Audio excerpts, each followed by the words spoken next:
Hashtag me too Stan Lee equals the beginning of the end of the quote-unquote movement. Hey, it's Prince of Queens, and although I have long assumed that the hashtag #MeToo campaign was a calculated political operation that was artificially stimulated by governmental forces, multinational corporate interests, and a few wealthy elites to do something or other, I'm not entirely sure, I have never had the proper instance to point out just how obvious this really is to me. That is, until now. I heard about this a few days ago, and I thought it was ridiculous right off the bat, but to be perfectly truthful, I have been a bit burnt out in thinking about feminist corruption and their creepy authoritarian power grabs, so I didn't compose my thoughts about Stan Lee being accused enough to make a video. However, last night in a live stream, I was talking with the YouTuber rCatsGay, who is an actual nurse in real life, and he mentioned the Stan Lee allegations. And I realized that this is personal, not just because I love Stan Lee as a lifelong geek, but because I have an elderly family member that I visit in a nursing home very frequently. That said, everybody is getting this wrong in the way that they are talking about it on both sides of the debate. Obviously, of course, the feminist headhunters are being completely heinous by coming after a 95-year-old man in this way, especially considering the fact that there have been no formal complaints or police reports, which is what everybody is mostly talking about on the skeptic side of the debate. People wonder whether this is even true at all, mostly, and I think that they're right to wonder that. But whether or not it even happened isn't even the issue. When people say, obviously it's horrible if he really did do this, they are totally missing the point. This is an extremely elderly man. Undoubtedly a patient with dementia that we're talking about.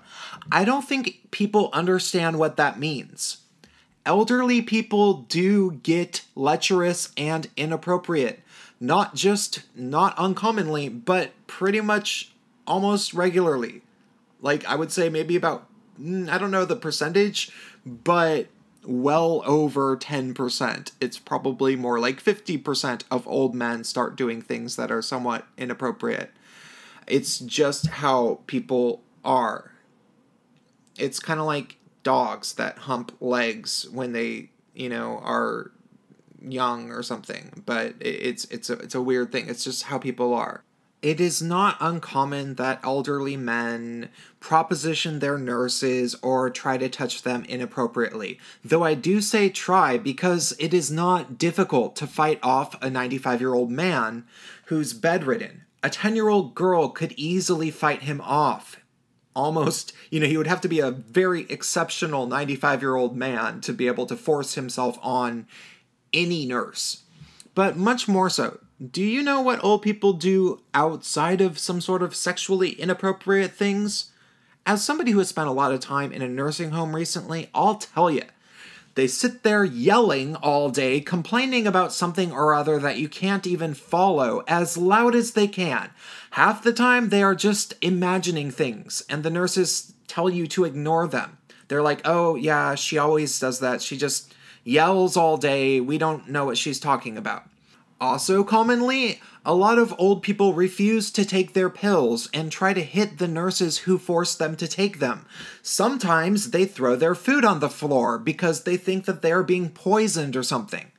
Honestly, if you're a nurse and the worst thing you have to deal with from an elderly patient is a lewd proposition or two, you can consider yourself rather lucky. And yes, nurses know this. Every nurse knows this, that dealing with lewd propositions from old men is a major portion of what they will have to go through. They teach you that in nursing school. When you get trained as a nurse, you get trained to deal with this.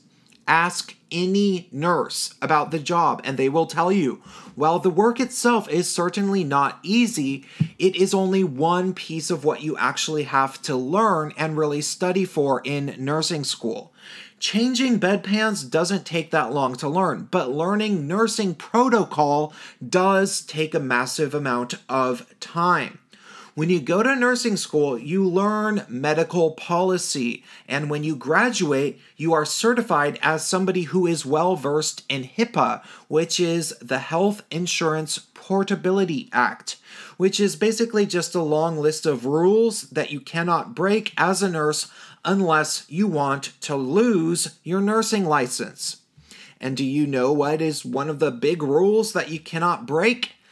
You can't tell people about the annoying things that your patients do or say to you because of the fact that you work with so many people who are simply not in their right mind.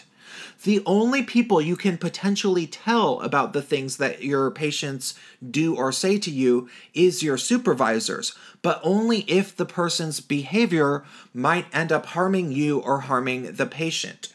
If the patient is saying something that might actually, talking about wanting to kill themselves, then yes, you can talk about it. But if they're saying, hey, will you suck my dick? You say, if it was Stan Lee, and he was saying, hey, could you suck my dick? You'd say, Mr. Lee, that's not a very nice thing to say. And you go on with whatever you are doing. That's how it is as a nurse. That's what you sign up for, and you are well aware of that by the time you even graduate from school. If you can't put up with crap from patients and go around blabbing about what happened at work and actually naming names, you'll literally lose your nursing license and you will lose your job. Which is undoubtedly why none of Stan Lee's alleged accusers have actually even come forward, and there have not been any formal complaints to the police. So here's the thing. I don't know who is behind all of this whole Me Too operation, and I honestly don't know where this is all headed entirely. I don't know what Operation Me Too is supposed to achieve exactly, and whether or not it would have happened if Hillary Clinton had been elected president. I will say, however, that this allegation against Stan Lee is beyond ludicrous because it is so obviously false due to the fact that if it is even true, it is not something that the nurses would be at liberty to disclose. That being said, the one thing that I can decisively say about Operation Me Too is that it is definitely all about power. It's some sort of power grab for feminists or last gasp of maintaining the power that they have by seemingly trying to scare everybody who might potentially want to defy them. How do I know this? Well, it should be fairly obvious to anybody that if they are willing to come after a 95-year-old bedridden man, they are power-hungry psychos that will do whatever they feel is necessary to advance their agenda. But even more than that, they practically come right out and say it when they do one of their favorite things that feminists just love to do all the time, which is project. Half of the things that feminists ever say is projection. In this heinous article written on a site called Inverse, which I had never heard of prior to Googling the alleged Stan Lee allegations, the author writes a few things that are very telling. The Me Too movement isn't a witch hunt, and the end goal of renewed activism and awareness surrounding sexual misconduct isn't just to bring abusers down, but to cause a cultural shift where everyone realizes that this behavior isn't okay. That cultural shift is necessary because more than one Inverse reader chimed in on the Facebook post about Lee to say, I'm waiting to get old as fuck just to do that, or something along those lines. Okay, first of all, those people were joking. Like, this guy that they quoted is not saying that he would sexually harass or assault women if he could get away with it. Secondly, I agree that #MeToo might not be so much of a witch hunt exactly because witch hunts are viral in nature and have a tendency to take on a life of their own, which I am not entirely sure is happening here. I think this all might be calculated. Each and every person that might be being accused might be a calculated target. Third, they say that the point of this is to raise awareness that this type of behavior isn't okay, when everybody already knew that sexually inappropriate behavior was never okay, and the only people who acted like it might have been somewhat okay at some point were the feminists that believe that we live in a horrible rape culture where sexual exploitation is allegedly encouraged. But here's where we can see the creepy projection really coming from the authoritarian feminists. The guy writing this article talks about somebody coming to his defense and saying that Stan Lee is 95 and that he probably can't get a boner. But of course, that doesn't matter in the mind of the feminist authoritarian, because feminists don't actually really believe sexual assault is about sex, of course, but about power. So Stan Lee, bedridden at 95, is really trying to exert power over his nurses in the wacky head of the wacky feminist. And this argument actually comes from postmodernism, of course, and you know it's projection for a very specific reason. These are people who want more power for themselves, so they go around calling everybody things like privileged and all of that, and then they say that every masculine behavior is men dominating and oppressing women. They find ways to say that. They say that all rape and sexual assault isn't about sex at all, but about power, and then a lot of feminists claim that all heterosexual sex is rape anyway, so you can't win with them. So even when it's a 95-year-old bedridden man who is merely rumored to have been sexually inappropriate to his nurses, who haven't even come forward publicly or filed a police report, these people still expect us to believe them?